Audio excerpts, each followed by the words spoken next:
தமிழீழம் வேணுமா? அதுக்கு ஒருத்தர் கமெண்ட்ஸ் போட்டிருக்கார். அது எங்கே இருக்குது? இருக்குதான்ற மாதிரி தான் நான் வர்ற கேள்வி. தமிழீழம்ண்டா முதல்ல என்னென்னு தெரியுமாடா உங்களுக்கு? முதல்ல தமிழீழம்ன்றது உங்களை பொறுத்த வரைக்கும் பிடிக்காத ஒரு விஷயம் என்றதால் அது உங்களுக்கு ஒரு சாதாரண விடையாக தெரியுது. ஆனால் எங்களை பொறுத்த வரைக்கும் தமிழீழம்ன்ற உச்சரிப்புன்றது வந்து ஒவ்வொரு தமிழன்ற உணர்வு, உதிரம்.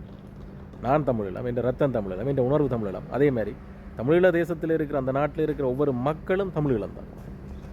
அவன் ஒவ்வொருத்தன் ரத்தமும் தமிழீழம் தான். பிறக்க போகிற குழந்தையும் தமிழீழம் தான். ஏன் இந்த தேசமெங்கும் பறந்து வாழ்ந்து கொண்டிருக்க ஒவ்வொரு தமிழனும் தமிழீழம் தான். அந்த தமிழீழம் இல்லையன்ற ஒரு முடிவு நீங்கள் எடுக்கிறேன்னு சொன்னால் இந்த உலகத்தில் ஒரு தமிழனும் இருக்கக்கூடாது. அப்படி நீங்கள் அழிச்சிட்டீங்கன்னு சொன்னால் தமிழீழம் இல்லை, நாங்கள் உங்கள்கிட்ட வந்து கேட்குறோம் தமிழன் தாங்கன்னு சொல்லி. வீரம் எது துரோகம் எதுன்னு தெரியாமல் எல்லாம் இருந்து கூட ஏற்றுக்கொள்ள முடியாத வரைக்கும் உங்களுக்கு தமிழீழம்ன்றது ஒரு சொல்.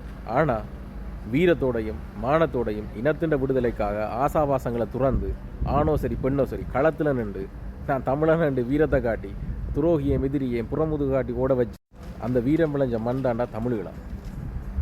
இனத்தின் விடுதலைக்காகவும் நாங்கள் படுற இன்னல்களுக்கு விடுவி கிடைக்கணுன்றதுக்காண்டி ஒரு ரூபா காசு இல்லாமல், உங்களோட பாசையில் சொல்ல போனால் சல்லி காசு இல்லாமல் ஒரு போராடின எங்களோட போராளிகள் ஒவ்வொருத்தர உயிருக்கும் கிடைச்ச வெகுமதி தான் இந்த தமிழீழம்.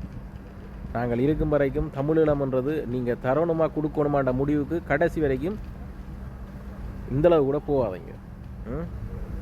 தமிழன் இல்லையென்று சொன்னால் இந்த உலகம் பூராக பறந்து வாழ்கின்ற தமிழன் ஒருத்தனும் இல்லையென்று சொல்ல ஒரு சந்தர்ப்பம் வந்தால் நாங்கள் வந்து உங்கள்கிட்ட கேட்குறோம் தமிழில் வந்து இருக்குது தாங்கன்னு சொல்லி மற்றும்படி.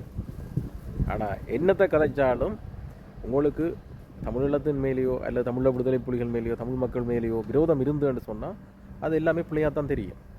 முதல்ல உங்களை சரி பண்ணிக்கொள்ளுங்க. அப்படி சரி பண்ண முடியாட்டி இதேமாரி 40-50 கமெண்ட்ஸை போட்டுட்டு எதிரிங்க.